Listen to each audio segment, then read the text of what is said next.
Hey, thanks for joining me here at EMP Cycle Works. Today we're changing a starter on an Evo Softail.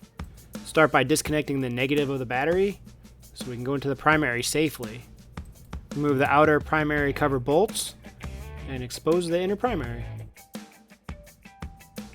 We use a punch to disengage the locking tab from the jack shaft bolt so I can get my ratcheting wrench on the bolt. And I usually use a pair of pliers on the jack shaft just to hold it. There's not a lot of torque on that bolt, and it's a hardened gear, so just using enough pressure just to hold the jack shaft.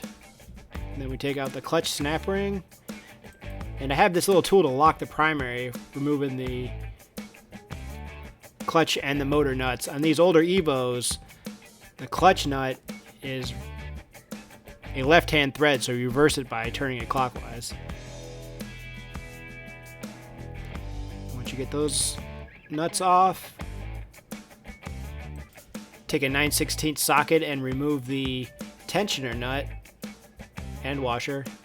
That way you can pull off the whole clutch and compensator assembly as one piece, like so. Pull out the rest of the jack shaft.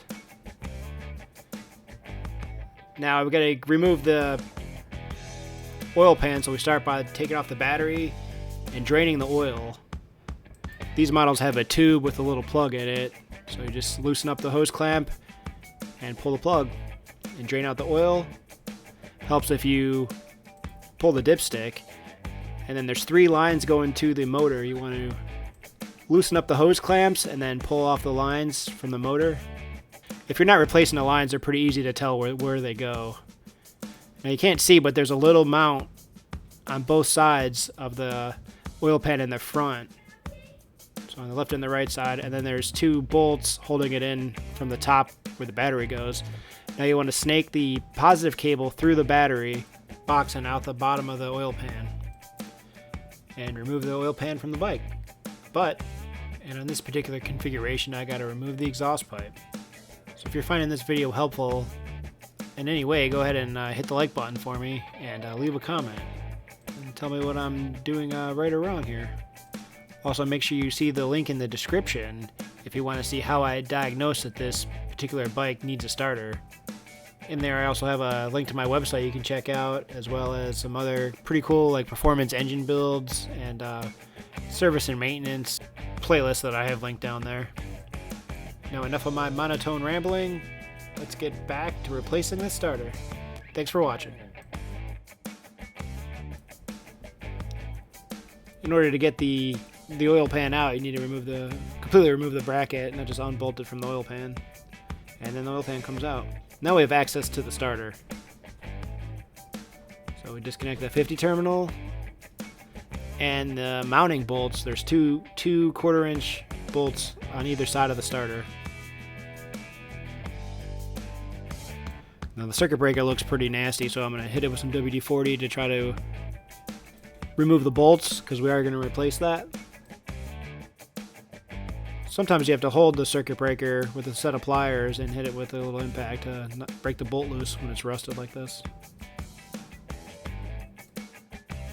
Once the wire going to the starter is free, we can pull the starter out.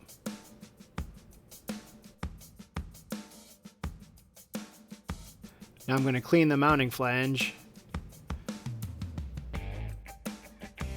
It's not a sealing surface, but I want the starter to sit in there flush or square. And here we go, our drag specialty starter. These drag specialty starters are a good option, especially on a stock Evo, 80-inch Evo. We don't need a high output starter here in this application.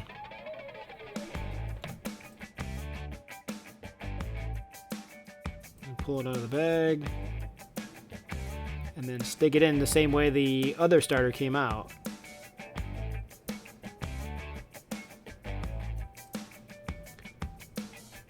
Now I'm putting a new circuit breaker in, and these terminals are corroded. They're not completely rotted, so I'm going to take my Scotch-Brite wheel and just clean off the corrosion that's on them.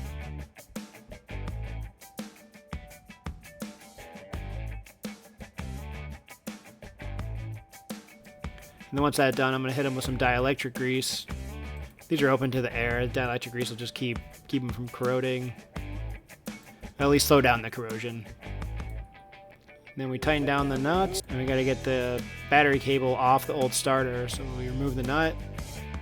Same thing, I'm going to clean that terminal, or this whole cable, both ends of this cable. Same way with the Scotch-Brite wheel on a die grinder. And dielectric grease, and put the cable back on the way it came off. Simple. And then make sure you put the cover down on top of the starter, because that's a always hot terminal there. You don't want any accidental shorts. And tighten up the last wire on the fuse. And this bike had a little bit of a leak behind the inner primary, so I'm going to replace the seals and reseal it. First step is the locking tabs on the 6 bolts on the inner primary, and you just use a punch to disengage those from the bolts, and then remove the bolts.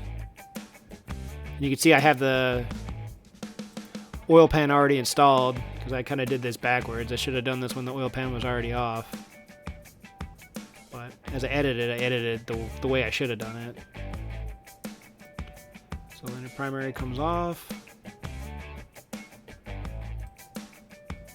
And this inner primary bearing race has a tendency to move. So I'm going to replace it with an S&S inner primary bearing race that is tapered. And once you torque it on, it can't come loose.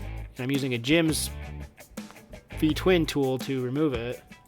So while I'm here, I'm going to clean off the oil residue. And the first step I like to do is hit it with some WD-40 that really gets into the grease and breaks it down. Then I use a little brush that I have to scrub everything. And then we hit it with the brake cleaner and compressed air to dry everything off. And then I don't show it, but I hit it with a rag on the frame just to make sure everything's nice and clean. And then hit the sealing surfaces with a Scotch-Brite pad. Here's that S&S inner bearing race. As you can see, there's some rings inside there, and they're tapered. So once you torque it on the shaft, it is not going to move around and cause a leak later on down the road. And the first step is to oil it. You put it on with the tapered part on the outside facing out. And then I have another Jim's tool that I thread onto this left-hand thread part of the shaft. And I'm able to press on this inner bearing race very easily.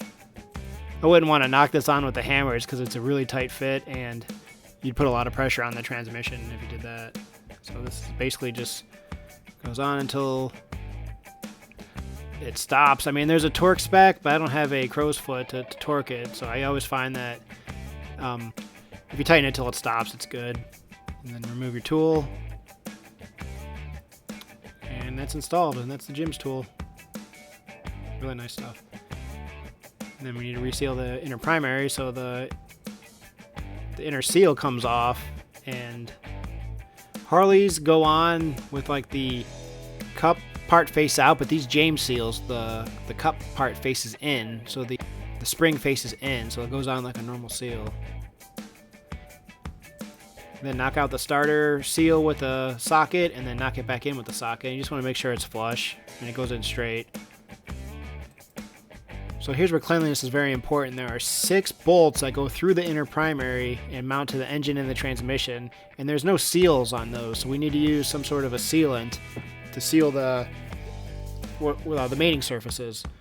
I use 3-Bond 1211. It's what I use for engine cases. It's really good as far as sealing goes, and I like it because it's not stringy. I suppose you could also use silicone, but this 1211 has never failed me, so that's just what I like to use. So I put a little dab around each of these sealing surfaces, and then also on the inner primary and the same. We don't want any leaks here, and these old Evos, the machining tolerances aren't what they are today, so I'm going to put a little bit more than I probably need here. You won't see this, and if you do, I'll just wipe it off later on. But this way I'll make sure we don't got any leaks. Then the O-ring goes on the motor.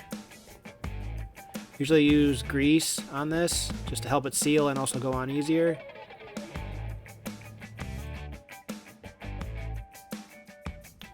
And then we can install the inner primary. Just carefully push it over the seal onto the bearing. I use blue Loctite on these inner primary bolts, especially the ones with the locking tabs. You probably don't need to, but I just a little bit extra insurance. And these locking tabs go with the two flanges facing up and one flange facing down towards the inner primary. And that one flange locks onto the inner primary. And then I usually bend over one of the other tabs onto the bolt head so it doesn't spin or has no opportunity to back off. And then we torque these to 22 foot-pounds.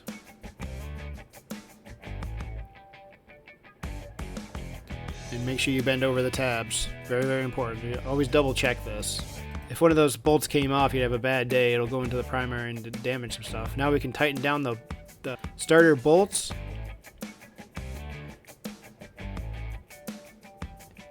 Like so. And then reinstall the oil pan. First step is to snake the positive battery cable through the middle of the oil pan here up into the battery tray, and then push it on, push it into the hole.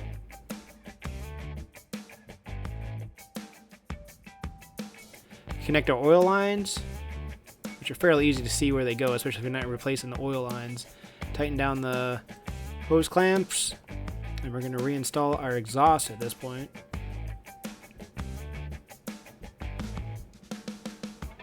Same procedure as when we removed it. Now there's a bracket on the starter we need to remove and reinstall it onto the new starter. And that adds a little beauty cover, or that's a bracket for a little beauty cover that goes on. And it goes on one way with one little bolt in the middle.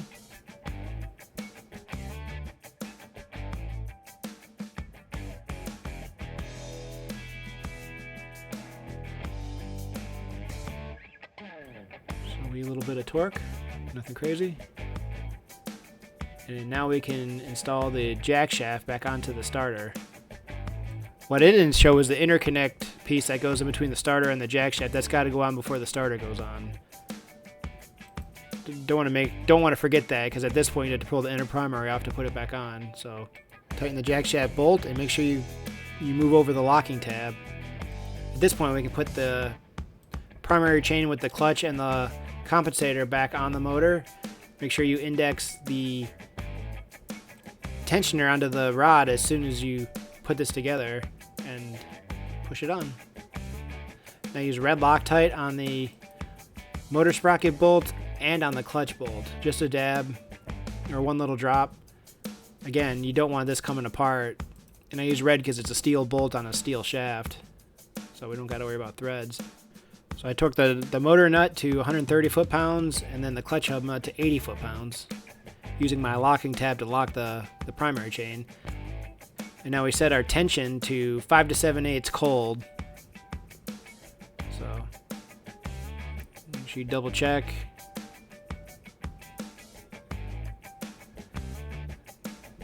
And I'm right at about 6/8, so that's pretty much perfect. Now put on your clutch adjuster with the snap ring.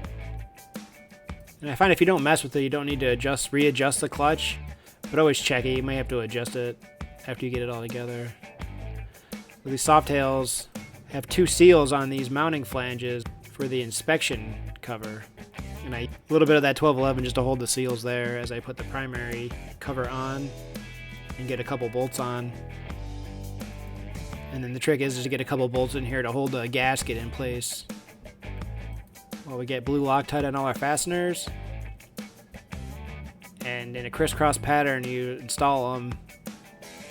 And it looks like I'm hammering them on with my impact here, but I'm not. I'm just very lightly touching them, and they get torqued to 120 inch-pounds or 10 foot-pounds. And I usually go in a crisscross pattern.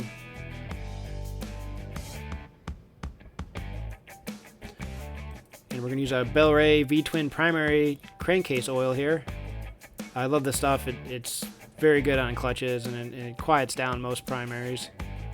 Sorry I didn't show it, but you have to add your engine oil as well before the next step, which is to verify that we did a good repair here. Thanks for joining EMP Cycle Works. Alright, they're jamming next door, but let's see if this thing runs.